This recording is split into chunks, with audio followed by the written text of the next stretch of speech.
اللهم اجعل القرآن ጌታችን አላህ ተባረከ ወተዓላ ስለ ጀነት ሲነግረን ጀነት እንደዚህ በዋዛ በፈዛዛ የምትገኝ አይደለችም ወይም ደግሞ በጫወታ በላግጣ የምትገኝ አይደለችም ፈዛዞች ወይም ደካማዎች يعني كالله تأزاز ميدكمو الله تبارك وتعالى ما يتزز لونه سوج يمتسد አይደለችም رسول عليه الصلاة والسلام بحديثاتهم እንደተናገሩት ألا إن سلعة الله غالية يا الله تبارك وتعالى سلعة إقا الشام جنة نج غالية ودنت ይላሉ رسول صلى الله عليه وسلم جنة እጅግ በጣም ውድነች العرش المجيد النبي صلى الله عليه وسلم في الحديث الصحيح صيبون حديثات شولي تنقروا إذا صلت المرأة خمسها عند السيت لج أمست أوقات الصلاة يمت سجد كهونا أمست أوقات الصلاة قد أدرجا يمت سجد كهونا إيه شلا يميبال قدري أيدلم أمست أوقات الصلاة قد أدرجا يمت سجد كهونا إيه مالت أمست أوقات الصلاة قد أدرجو مسجر مالت يشلات الجزي ساتزابا ወቅቱን ሳታዛባ እንዲሁም ደግሞ መስፈርቶቹን ሽሩጦቹን አርካኖቹን ማዕዘናቶቹን ሳታዛባ ሶላቷን በጊዜ የምትሰግድ ከሆነ ማለት ነው። እንግዲህ ብዙዎች ሴቶች አላህ ተባረከ ወተዓላ ያዘነላቸው ሲቀሩ ሶላት ላይ ይዘናጋሉ ማለት ነው። የሶላትን ጉዳይ ችላ ይሉታል ማለት ነው። ብዙ ጊዜ በስራ ሴቶች ቢዚ ይሆናሉ። ካሁን እሰግዳለሁ፣ ስራዬን ስጨርስ እሰግዳለሁ፣ ልብስ አጥቤ ስጨርስ፣ ወጥ ሰርቼ ስጨርስ ወላ ልጄን አስተኝቼ እስከምጨርስ ድረስ በሚል ብዙ ሴቶች አላህ ያዘነላቸው ሲቀሩ ሶላታቸውን የሚያጣብቡ ሶላታቸውን ከጊዜው የሚያንጓድዱ ሴቶች አሉ። ይህ ትልቅ የሆነ ወንጀል ነው። ነብዩ ሰለላሁ ዐለይሂ ወሰለም ከመልካም ሥራ ሁሉ ትልቁ መልካም ሥራ ምንድነው ተብለው የሚጠየቁ ሰዓት ምን አሉ? الصلاة لوقتها ሶላቱን በጊዜ መስገድ ነው አሉ ረሱሉ ሰለላሁ ዐለይሂ ወሰለም። በዱንያ ላይ ደስታን ለማግኘት ጌታሽን የምታመጪ ከሆነ በዱንያ ላይ ደስታን ለማግኘት የመልእክተኛው ሰለላሁ ዐለይሂ ወሰለም ትእዛዝ የምትነቀፊ ከሆነ የሚያጋጥምሽ የሆነው ነገር ያኒ በዱንያ ላይ ጠባብ የሆነ ህይወት እናኖረዋለን ያለው አላህ ተባረከ ወተዓላ ያዛቻሉ። ብዙዎች አላህ ያዘነላቸው ሲቀሩ ደስታ ለማግኘት የሚገላለጡ ሴቶች አሉ። ደስታ ለማግኘት የሐራም ግንኙነት ከወንዶች ጋር የሚያደርጉ ሴቶች አሉ። ደስታን ለማግኘት እናትና አባታቸውን የሚያምፁ የሚረግጡ የሆኑ ሴቶች አሉ። ወላሂ በዚህ ደስታ አይገኝም። እናትና አባትሽን አምፀሽ ደስታ አታገኝም። የሐራም ግንኙነት ያኒ ቦይፍሬንድ ወይም ደግሞ ገርልፍሬንድ ይዘሽ ዱንያዊ ደስታ ልታገኝ አትችይም። አላህ ተሸፈኝ ያለሽን አካልሽን ተገላልጠሽ የተገለጠ ሙዝ ሆነሽ ደስታ ልታገኝ አትችይም። ደስታ የሚገኘው የአላህን ትእዛዝ በመፈጸም ነው። ደስታ የሚገኘው የነብዩ ሰለላሁ ዐለይሂ ወሰለም ትእዛዝ በመፈጸም ነው። አልሐምዱሊላሂ ረቢል ዓለሚን ወሰላቱ ወሰላሙ ዐላ አሽረፊል አንቢያኢ ወል ሙርሰሊን ነቢይና ሙሐመድን ወዐላ አሊሂ ወሰሕቢሂ አጅመዒን وبعد فالسلام عليكم ورحمة الله وبركاته إن شاء الله تبارك وتعالى بالله فقاد بالله ساعات بتوسنوا عندنا ነጥቦችን እንዳሳለም بإذن الله تبارك وتعالى እንግዲህ የሰው ልጅ በዚህ ምድር ላይ በሚፈጠር ሰዓት የተፈጠረበት ብቸኛው ዓላማና ታርጌት ጌታውን አላህ ተባረከ ወተዓላ ለማምለክ አላህን ለመገዛት ነው። ይሄ ትልቁ የሰው ልጆች የተፈጠሩበት ዓላማ ነው። የሰው ልጅ የተፈጠረበትን ዓላማ ካሟላ ለአላህ የገባውን ቃል ኪዳን ከሞላ አላህ Subhanahu Wa Ta'ala በቀጣይ ዓለም ያዘጋጀለት ጀነት ፈሳህና ተድላ የተሞላበት የሆነ ጸጋ አለለት። በዚህ ተቃራኒ ደግሞ የሰው ልጆች የተፈጠሩበትን ዓላማ ረስተው ጌታቸውን በማመጽ ላይ ስሜት ልቦለዳቸውን በመከተል ላይ ለነፍሳቸው ተገዢ ሆነው የዱንያን ህይወት ካሳለፉ በቀጣይ አላህ Subhanahu Wa Ta'ala የሰው ልጆች ቆዳ ሊቆጣጠረው የማይችለው እጅግ በጣም አሰቆቃና መከራ የተሞላበት የሆነ ቅጣትን አዘጋጅቷል። ጌታችን አላህ Subhanahu Wa Ta'ala ምን ይላል? من عمل صالحا من ذكر أو أنثى እነሆ من عمل صالحا መልካም ሥራ የሰራ ሰው من ذكر وأنثى ከሴትም ይሁን ከወንድ መልካም በጎ ተግባርን የሰራ የሆነ ሰው فلنحيينه حياة طيبة መልካም የሆነ ህይወትን እናኖረዋለን አላሁ ስብሓነሁ ወተዓላ።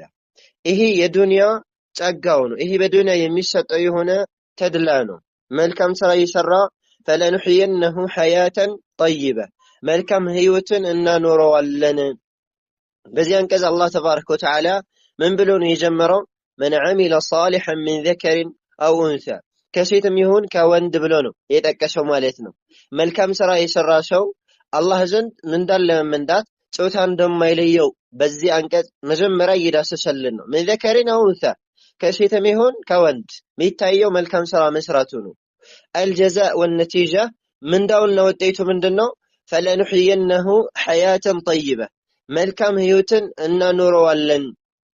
ይሄ የዱንያ ጸጋው ነው። ولنجزينهم أجرهم بأحسن ما كانوا يعملون ምንዳቸውንም ይሰሩት ከነበሩት እጅግ በጣም ባማረ መልኩ በቀጣዩ ዓለም በጀነት እንመነዳቸዋለን አላሁ ሱብሓነሁ ወተዓላ። ስለዚህ መልካም ስራ የሰራ ሰው ብሎ ነው የጀመረው። መልካም ስራ ማለት ምን ማለት ነው?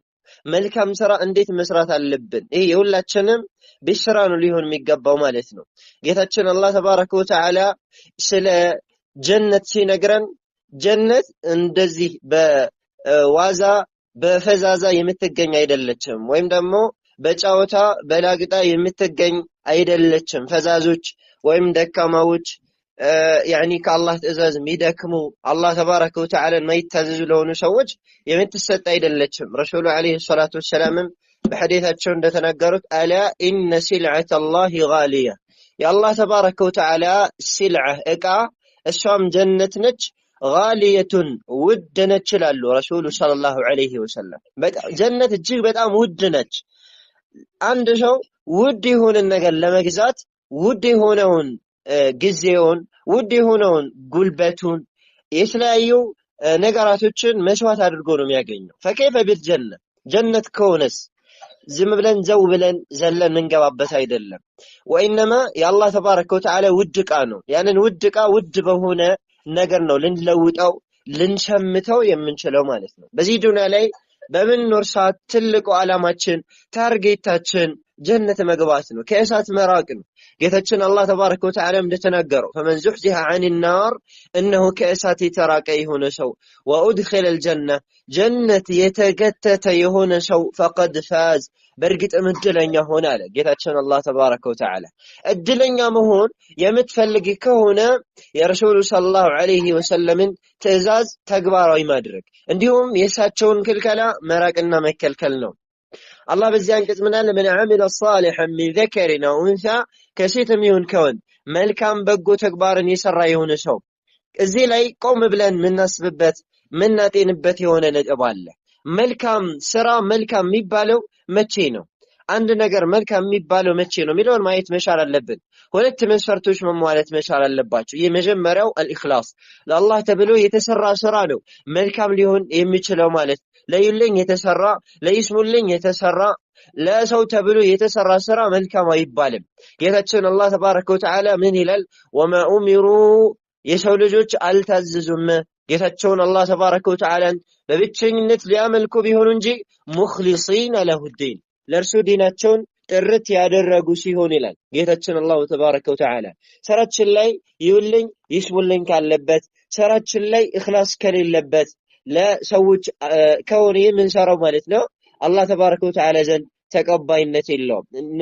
አላህ ተባረከ ወተዓላ في الحديث الإلهي እንደተናገረው ጌታችን አላህ ተባረከ ወተዓላ من ይላል في الحديث الإلهي من عمل عملا أشرك معي فيه غيري تركته وشركه ይሁንን ስራ የሰራ ሰው በዚያ ስራው ላይ ከኔ ጋር ሌላን አካል የሚያጋራ ከሆነ ተረክቱሁ ወሽርካሁ ይህን ሰውዬ ተዋለው የሰራውንም ስራ እተዋለሁ ይላል ጌታችን አላህ ተባረከ ወተዓላ። ስራችን ፍሬያማ ይሆን ዘንድ ጀነትን የሚገዛ ዋጋ ያለው ሚዛን ያለው ስራ ይሆን ዘንድ ለኢኽላስ ለአላህ ብለን ልንሰራው ይገባል። ለዚህ ነው ጌታችን ለመልእክተኛው ሰለላሁ ዐለይሂ ወሰለም ያቻል እዕቡድላህ ሙኽሊሰን ለሁ ዲን ጌታን አላህ ተባረከ ወተዓላን ተገዛ ለእርሱ ዲንህን ጥርት ያደረግክ ስትሆን ያኒ በምንሰራቸው ስራ ላይ ለአላህ ተባረከ ወተዓላ አድረሰን ልንሰራ ይገባል። እንዲሁም አልሙታበዓ በመልእክተኛው አለይሂ ሰላቱ ወሰላም መንገድ ላይ በመልእክተኛው ሰለላሁ ዐለይሂ ወሰለም ሱና ላይ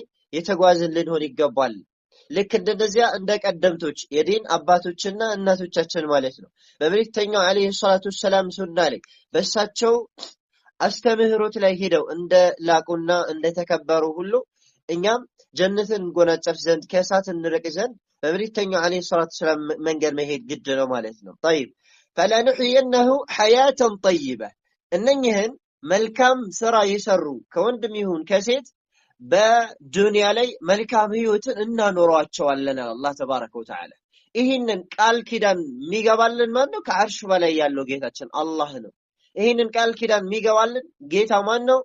በሁሉ ነገር ላይ ቻይ የሆነ ጌታ ነው። ይህንን ቃል የሚገባልን ማን ነው? الذي اذا اراد ان يفعل شيئا يقول له كن فيكون የሆነ ነገር መስራት ከፈለገ ሁን ካለው ማድረግ የሚችለው ጌታ አላህ ነው። ይህንን ቃል የሰጠን ማለት ብቻኛ ኸይር ስራ እንስራ አላህ በዱንያ ላይ መልካም ህይወትን ያኖረናል። فلنحيينه حياة طيبة መልካም ህይወትን እናኖራቸዋለን። ولنجزينهم اجرهم باحسن ما كانوا يعملون ምንዳቸውን በዱንያ የሰሩት ከነበሩት እጅግ በጣም በላቀና በተከበረ መልኩ እንመነዳቸዋለን ይላል ጌታችን አላሁ ተባረከ ወተዓላ ማለት ነው። ስለዚህ ጀነትን ለማግኘት እንዲሁም ደግሞ ከእሳት ለመራቅ ጾታ አይለየውም፣ ሴት ወንድ መሆን አይለየውም። ዋናው ነገር ታርጌቱና መቅሱዱ ግቡ ምንድነው? አላህ ተባረከ ወተዓላን ጥርት አድርጎ ማምለክ፣ አላህ ተባረከ ወተዓላን በብቸኝነት መገዛት ነው። ጌታችን አላህ ተባረከ ወተዓላ ለሴት ልጅ በኢስላም ብዙ ቦታዎችን ትልልቅ የሆኑ ደረጃዎች ላይ ከፍ አድርጓታል። የልቅናና የደረጃ ማማዎችም ላይ አውጥቷታል አላህ ተባረከ ወተዓላ። ከኢስላም በፊት የሴት ልጆች ደረጃ እጅግ በጣም የወረደና የሚዘገንን አቅል ሰሊም ትክክለኛ አእምሮ ማይቀበለው ዘግናኝ የሆነ ሁኔታ ላይ ነበሩ የሴት ልጆች ያሉት ከኢስላም በፊት ማለት በህይወታቸው የሚቀበሩበት፣ እንደ እንስሳ የሚወረሱበት፣ የሚገደሉበት፣ የተለያዩ ጭቆናዎችና መከራዎች የሚፈጸምባቸው፣ የባርነት ቀንበር አንገታቸው ላይ ሁሌ የተሰቀለባቸው ነበሩ። ነገር ግን አላህ ተባረከ ወተዓላ ነብይ ሰለላሁ ዐለይሂ ወሰለም በመላክ አላህ ተባረከ ወተዓላ ሴት ልጅ አንገቷን ቀና እንድታደርግ የልቅናና የደረጃ ማማ ላይ እንድትወጣ አላህ ተባረከ ወተዓላ ከፍታ ላይ አውጥቷታል ማለት ነው። ስለዚህ አላህ Subhanahu Wa Ta'ala ለሴት ልጅ ትልቅን ደረጃ ሲሰጥ ምን ይላል? እናንተ የሰው ልጆች ሆይ ኢና خلقناكم من ذكر وانثى እኛ እኮ ከሴትና ከወንድ ነው የፈጠርናችኋል። وجعلناكم شعوبا وقبائل لتعارفوا ነገዴዎችና ቀበሌዎች አደረግናችሁ እንድትተዋወቁ። ኢነ አክረመኩም ዐንደላህ ከእናንተ ውስጥ እጅግ በጣም የተከበረው የተላቀው ማለት አላህ ዘንድ አትቃኩም ከእናንተ ውስጥ አላህን የሚፈራው። የተከበረው ማለት በጾታ በወንድነት በሴትነት የሚገለጽ አይደለም። ቢተቅዋላህ አላህን በመፍራት ነው።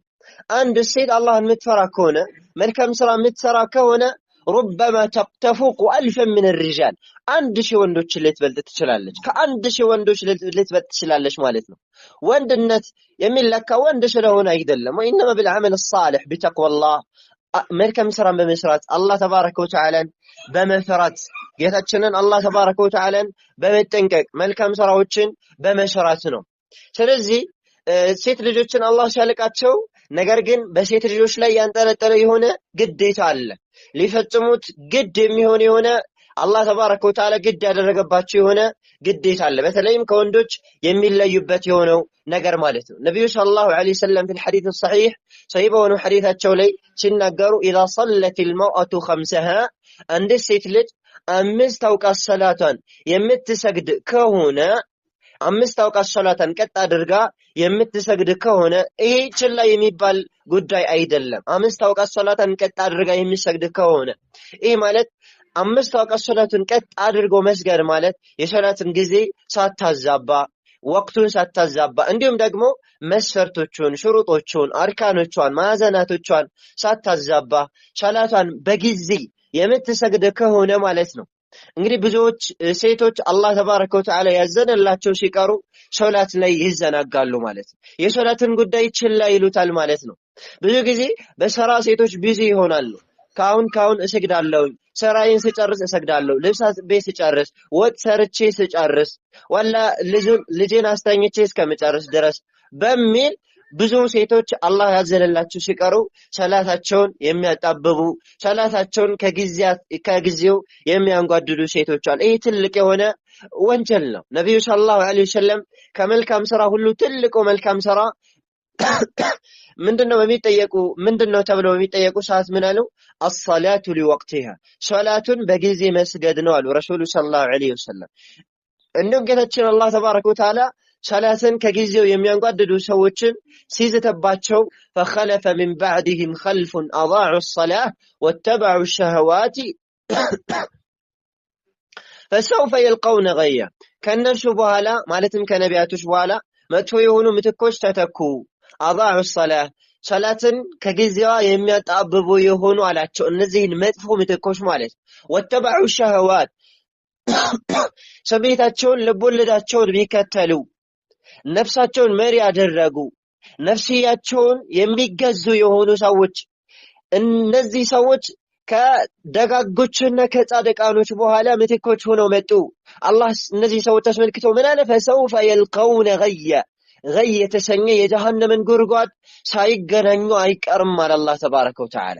ይህ ትልቅ የሆነ ዛቻ ነው من رب العالمين سبحانه ከአላሁ ተባረከ ወተዓላ ማለት ነው። غي የተሰኘውን ጀሃነም ሳይገቡት አይቀሩም እነኛ ሰላትን ከጊዜዋ የሚያጣብቡ ይሆኑ ይላል ጌታችን አላሁ ተባረከ ወተዓላ። ኢደን ሰላትን በጊዜው በመስገድ ላይ ሴቶች አላህ ተባረከ ወተዓላን ለትፈሩ ይገባቸዋል ማለት ነዓም ስራ ሊበዛባችሁ ይችላል ቢዚ የምትሆኑበት ሊኖር ይችላል ነገር ግን كل شيء بعد الصلاه ሁሉም ነገር ከሰላት በኋላ ነው የሚሆነው ሰላትሽን ልታስቀድም ይገባሻል ማለት ነው። ያ ምንም እንኳን ያኒ حتى ባልሽ በሆነ ነገር ላይ ቢያዝሽ እናትና አባቶችሽ በሆነ ነገር ላይ ቢያዝሽ ራሱ ሰላትን ነው ልታስቀድም የሚገባሽ የአላህን ሐቅ ነው ልታስቀድሚ የሚገባሽ። ሰላት ማለት ባንቺና በአላህ መካከል የምትገናኙበት ትልቅ የሆነ መገናኛ ነው። በአላህና ባሮች መካከል የምንገናኙበት ትልቁ የሆነ መገናኛ ነው። አላህ ጋር መገናኘት ማለት በጣም ትልቅ የሆነ ጸጋ ነው። አንድ ሰው በቀን ውስጥ 5 ጊዜ አላህን ይገናኛል። በቀን ውስጥ 5 ጊዜ አላህን ያናገራል። አይደለም የሰላትን ጊዜ ማጣበብ ማዘግየት ይቅርና ማቻኮል መጓጓት ነው ያለበት። ለዚህም ነው ረሱሉ ሰለላሁ ዐለይሂ ወሰለም ለሙአዚናቸው ለቢላል ምን ይሉት ነበር? አሪሕና ቢሃ ያ ቢላል ሆይ በሰላት አሳርፈን ይሉ ነበር። ያኒ የአይናቸው ማረፊያ ነበር ሰላት የልባቸው መርጊያ ነበር። فكذلك المرأة الصالحة መልካም የሆነች ሴትም ሰላት የአይኗ መርጊያ የልቧ መረጋጊያ የአይኗ ማረፊያ ሰላት ነው።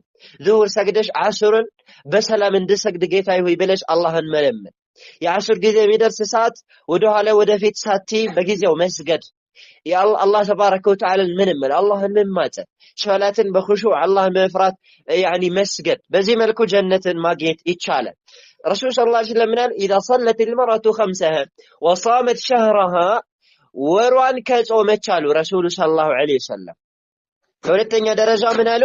ያኒ የረመዳንን ወር ሴት ልጅ ከጾመች አሉ ረሱሉ ሰለላሁ ዐለይሂ ወሰለም። ይሄም ሌላኛው ሴትን ልጅ ላይ ወንድ ልጅ ላይ የተንጠለጠለ የሆነ ግዴታ ነው ማለት ነው። ሲያሙ ሸህሪ ረመዳን የረመዳንን ወር መጾም ይሄ በከዓመት የዘጠነኛውን ወር እንግዲህ የዓመት ከሙሐረም ይጀምራል። ከሙሐረም ጀምሮ ረመዳን ድረስ 9 ወር አለ።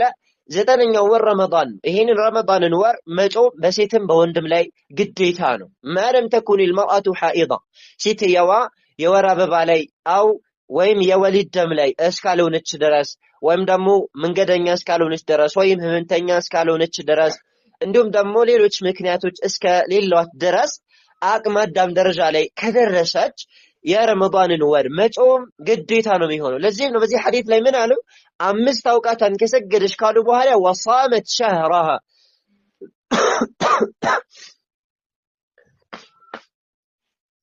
وصامت شهرها ያኒ የረመዳንን ወር ከጾመች አንድ ሴት እንግዲህ የረመዳንን ወር ልትጾም ግድ የሚሆንባት የአቅመ አዳም ደረጃ ላይ የምትገደድበት ጊዜ አለ።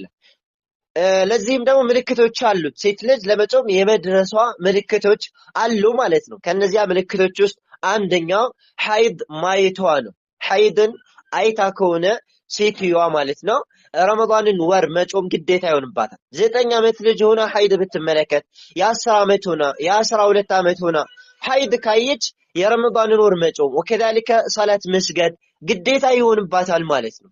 ወይላ ሐይድ ማትመለከት ከሆነ በብልቶቿ ዙሪያ ፀጉርን ካበቀለች ይህም ያኒ በሷ ላይ ጾምና ሰላት ግዴታ መሆኑን ከሚጠቁሙ ነው። ይህንንም ካላየች 15 ዓመት ከሞላት በሷ ላይ ሰላት መስገድ እንዲሁም ደግሞ ጾም መጾም ግዴታ ዋጅብ ነው የሚሆነው ማለት ነው። ወይላ ደግሞ ያኒ የዘር ፈሳሽን በህልሟም ሊሆን ይችላል የመታፈስ ከሆነ እነኛ አራትን ምልክቶች ከተመለከተች ሴት ልጅ ረመዳንን መጾም ወከዛሊከ ሰላትን መስገድ በሷ ላይ ግዴታ ይሆንባታል። ይህም ብዙ እህቶቻችን የሚዘናጉበት ይሆናል። እኔ ገና ህፃን ነኝ ገና ልጅ ነኝ ትላለች ማለት ነው። እሷ ግን ምናልባት 15 ዓመት ሞልቷት ሊሆን ይችላል ወይም ሐይድ ያየች ሊሆን ይችላል። ሐይድ ያየች 15 ዓመት አልሞላኝም ብላ ሰላት ማሰግድ ከሆነ ጾም የማትጾም ከሆነ ወንጀለኛ ነው የምትሆነው። አላህን ልትፈራ ይገባታል ማለት ነው። ስለዚህ እነኝህን አራት ምልክቶች ከአራቱ አንዱን ሴት ልጅ ከተመለከተች ሰላቷን መስገድ ጾሟን መጾም እንዲሁም እስላማዊ ግዴታዎቿን መወጣት በሷ ላይ ግዴታ ነው የሚሆነው ማለት ነው።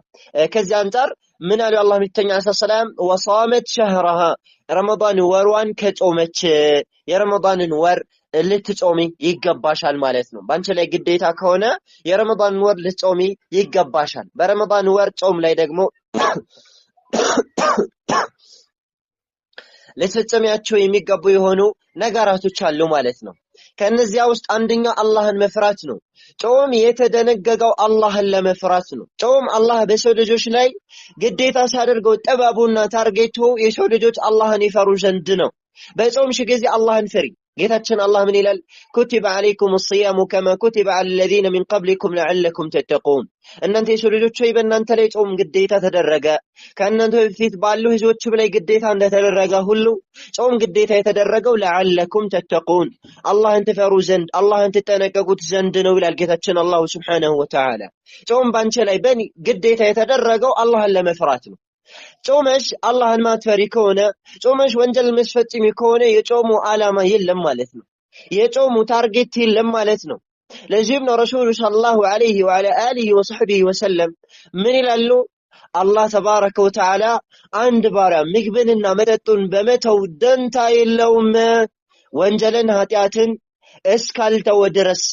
የአላህ መልእክተኛ አለይሂ ሰላቱ ወሰላም ሰሂህ በሆነ ፍሰሂሐይን በተዘገበ ሐዲታቸውም በጠቀሱት إذا كان يوم صوم أحدكم ያንዳችሁ ጾም ቀን በሆነ ጊዜ فلا يرفث የሴትን ወሬ ማውራት የለበትም። በተቃራኒ ሴትየዋ የወንድን ወሬ ማውራት የለባትም።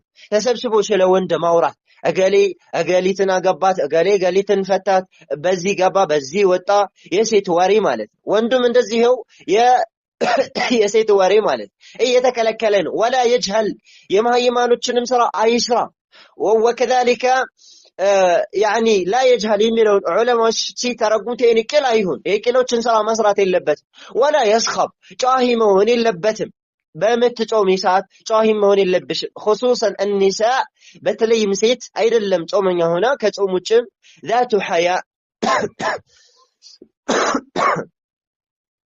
የሐያ ባለቤት ነው መሆን ያለባት። አይናፋር ነው መሆን ያለባት። ያኒ ሳሪኻ መሆን የለባትም ጫሂ መሆን የለባትም ማለት ነው። ያኒ ሰዎች በምትጣራሳት ሰዎች በምትናገርሳት በምትጓሳት ያኒ በምትንቀሳቀሳት በደበብታ በሰኪና በወቃር በእርጋታ በአይናፋርነት ልትጓዝ የሚገባት خصوصا في الصيام በተለይም በጾም ወር ደግሞ ያኒ ሐያ እንዲሁም ደግሞ እርጋታ ወሳኝ የሆነ ጉዳይ ነው ማለት ነው። እንዲሁም ጾመኛ በሆነ ሰዓት ልናሟላቸው ከሚገቡ ከሆኑ ነገራቶች ውስጥ ማለት ነው ጾም በምንጾም ሰዓት ምስኪኖችን እንድናስታውስ ዳዎችን እንድንፈቅድ ያግዘናል። ሴት ልጅ ሙተሰድቃ መሆን አለባት። ለዳዎች ሰደቃ የምትሰጥ ለምስኪኖች አዛኝ መሆን አለባት። ከዕለታት አንድ ቀን ረሱሉ አለይሂ ሰላቱ ሰላም ከተኙበት ደንግጠው ተነሱ። ከዛም ደንግጠው ከተነሱ በኋላ አላህ ብቻ ይምናሉ ላ ኢላሃ ኢላላህ ማዛ ኡንዚለ الليلة ዛሬ ሌሊት ላይ ምን ነገር ተወረደ ላ ኢላሃ ኢላላህ አሉ። ከዚያ ምን አሉ? አይቂዱ ሰዋሒብ አልሑጁራት በሉ ጓዳ ላይ ያሉ ሴቶችን አንቁ፣ ከእንቅልፋችሁ ቀስቅሷቸው አሉ ረሱሉ ሰለላሁ ዐለይሂ ወሰለም። ምን አሉ? ፈኢኒ ረአይቱኩነ አክተረ አህሊ ናር ተሰደቅነ ያ ማዕሸረ ኒሳ እናንተ የሴት ቤተሰቦች ሆይ ሰደቃን አብዙ፣ እኔ ከእሳት ባለቤቶች ውስጥ አብዛኛው እናንተን ተመልክቻችኋለሁ አሉ ረሱሉ ሰለላሁ ዐለይሂ ወሰለም። እንዲሁም ያኒ ፊ ኹጥበቱል ዒድ የዒድ ኹጥባቸው ላይ ወንዶችን ከመከሩ በኋላ ወደ ሴቶች ሄዱና ያ ማዕሸረ ኒሳ እናንተ የሴት ስብስቦች ሆይ ፈኢኒ ረአይቱኩነ አክተረ አህሊ ናር እኔ ከእሳት ባለቤቶች ውስጥ አብዛኞቹ እናንተ ሴቶቹ ናችሁ ተመልክቻችኋለሁና ሰደቃን አብዙ አሉ ረሱሉ ሰለላሁ ዐለይሂ ወሰለም። እነኛ ብርቅዬ የነብዩ ሰለላሁ ዐለይሂ ወሰለም ሰሐባዎች ሴት ባልደረቦች ማለት ነው የአላህ መልእክተኛን ትእዛዝ በመቀበል አንገታቸው ላይ፣ እግራቸው ላይ፣ እጃቸው ላይ ያለውን ወርቅ በማውጣት ሰደቃ ያወጡ ጀመር ማለት ነው። ነዓም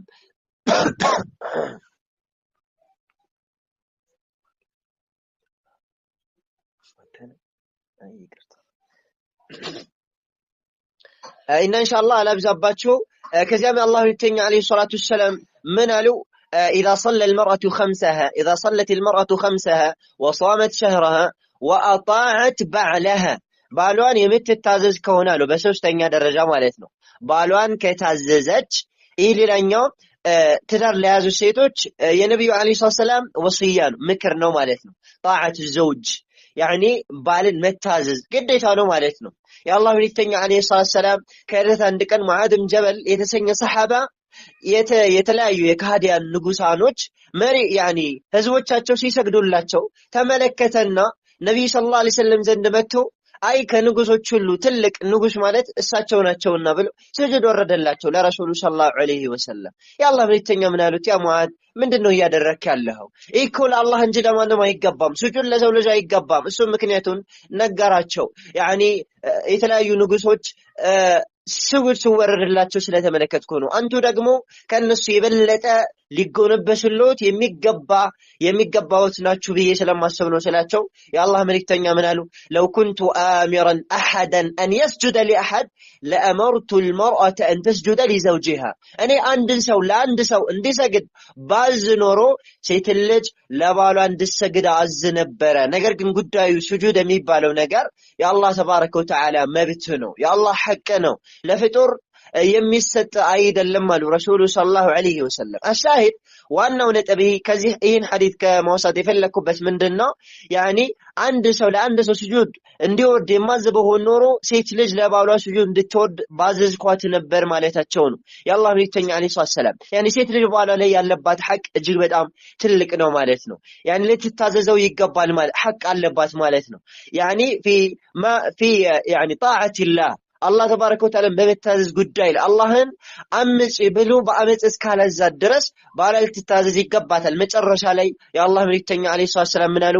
በስምንቱም የጀነት በሮች በፈለግሽው በር ግቢ ትባላለች አሉ ረሱሉ ሰለላሁ ዐለይሂ ወሰለም። እንግዲህ ጀነት ከመግባት ውጪ ሌላ ዓላማ ያለው ናፍቆት ያለው አካል የለም። ትልቁ ዓላማችን ጀነት መግባት ነው፣ ከእሳት መራቅ ነው። ያንን የፍስሐ የተድላ የጸጋ ባለቤት የሆኑን ጀነትን መግባት ነው ትልቁ ዓላማችን ማለት ነው።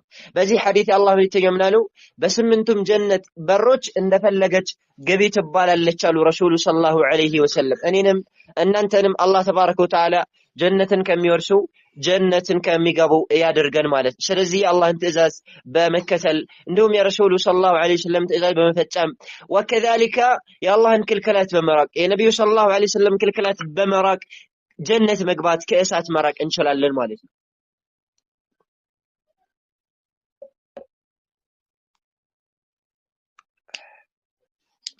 በተቃራኒው ደግሞ አላህን የምታምጪ ከሆነ የአላህ ተባረከ ወተዓላን ትእዛዝ ከጀርባሽ ኋላ የምትጥይ ከሆነ ጉዳዩ አደጋ ነው። ጌታችን አላህ ተባረከ ወተዓላ ወመን አዕረض ዐን ዚክሪ እነሆ ከኔ ግሳጼ ከኔ ትእዛዝ ከኔ መመሪያ ወደ ኋላ የተከረበተ የሆነ ሰው فإن له معيشة ضنكا ለእርሱ ጠባብ የሆነ ህይወት አለው አለ ጌታችን አላሁ ተባረከ ወተዓላ።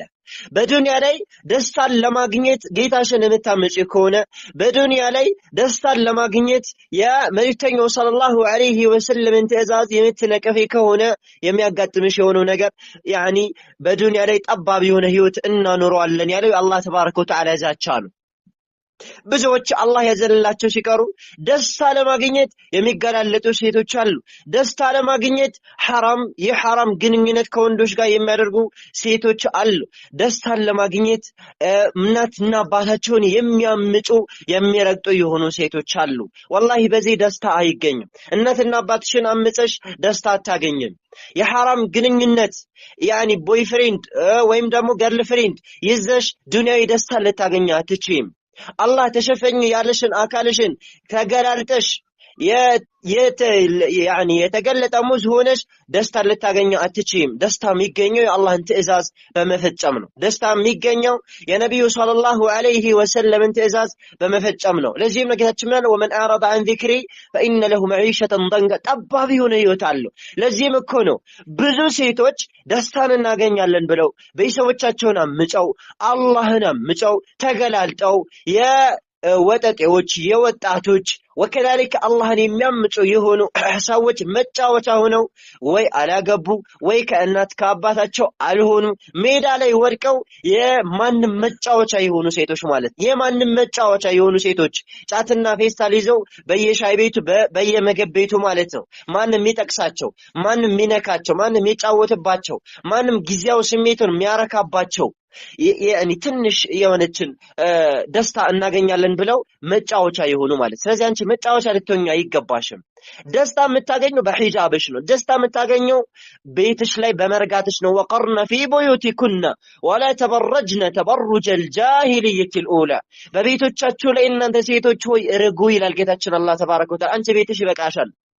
ولا تبرجن تبرج الجاهلية الأولى عند መጀመሪያዎቹ መሃይማኖች አትገላለጡ።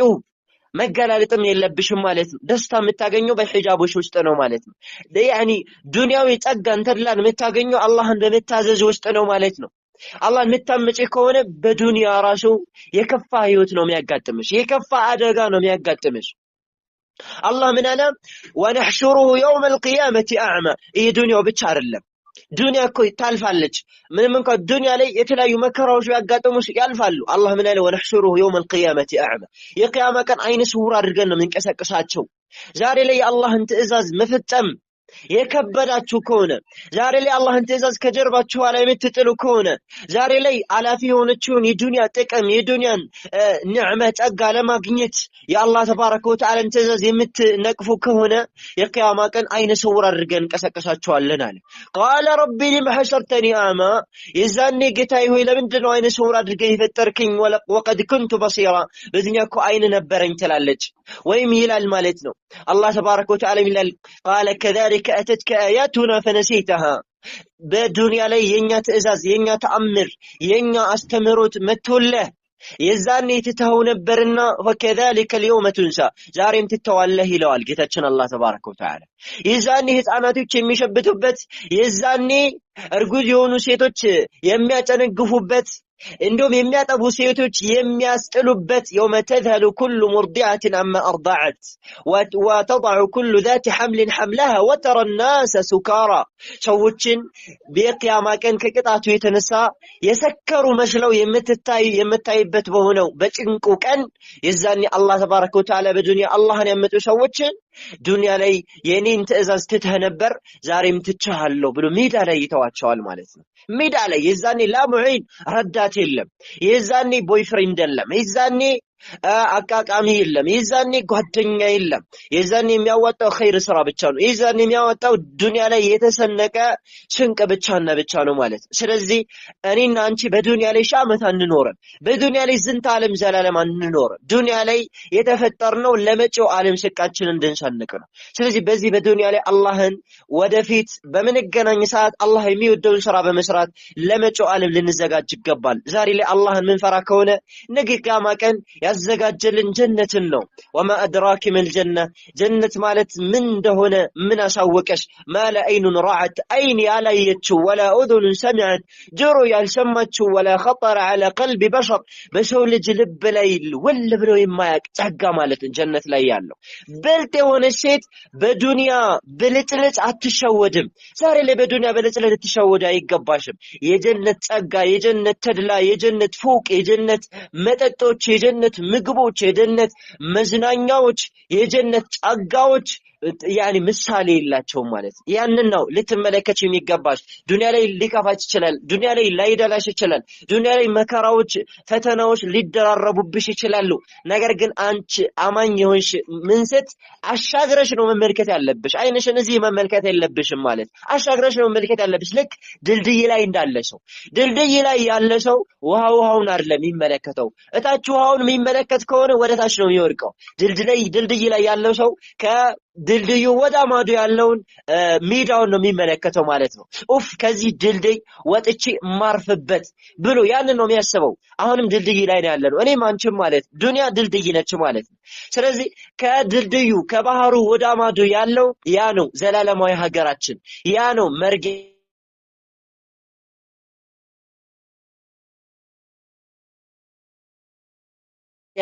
ያ ነው ትክክለኛው ሀገራችን ይሄን ያቺ። ለዚህ ነብዩ ሰለላሁ ዐለይሂ ወሰለም ይላል አዱንያ ሲጅኑ ሙእሚን ዱንያም እስር ቤት ነች ላንቺ ላይ የዱንያ እስር ቤት ነች። አማኝ ከሆነ ትክክለኛ አማኝ ከሆነ ማለት ነው ያኒ እንደ ድልድይ ያደረገ ነው የምንመለከታት ማለት ለበጨው ዓለም ሰንቃችን ምንሰንቀው ማለት ነው። ለካፍር ደግሞ ጀነት ነች። ይሄ ማለት ንስቢያን በአንጻራዊነት ወደፊት ከሚጠብቀው ከካህዲያን ከአመፀኞች ቅጣት አንጻር የዱንያ ጸጋ ለነሱ ልክ እንደ ጀነት ነው ለማለት ነው እንጂ ዱንያ ለነሱም ቅጣት ልትሆንባቸው ትችላለች። ያኒ የቂያማ ቀንም የምታስጠይቃቸው ልትሆን ትችላለች ማለት ነው። ስለዚህ ለመጪው ዓለም መልካምን ስራ በመስራት ልንዘጋጅ ይገባል ማለት ነው። እህቶቼ ባረከላሁ ፊኩም ወጀዛኩሙላሁ ኸይራን። አላበዛም እዚህ ላይ አቆማለሁኝ። ወሰለላሁ ወሰለም ዐላ ነቢይና ሙሐመድ ወዐላ አሊሂ ወሰሕቢሂ አጅመዒን። ኢንሻአላህ ጥያቄዎች ካሏችሁ ጥያቄዎቻችሁን መልስና ሙሐደራችንን በዚህ ላይ እናጠናቅቃለን ማለት ነው።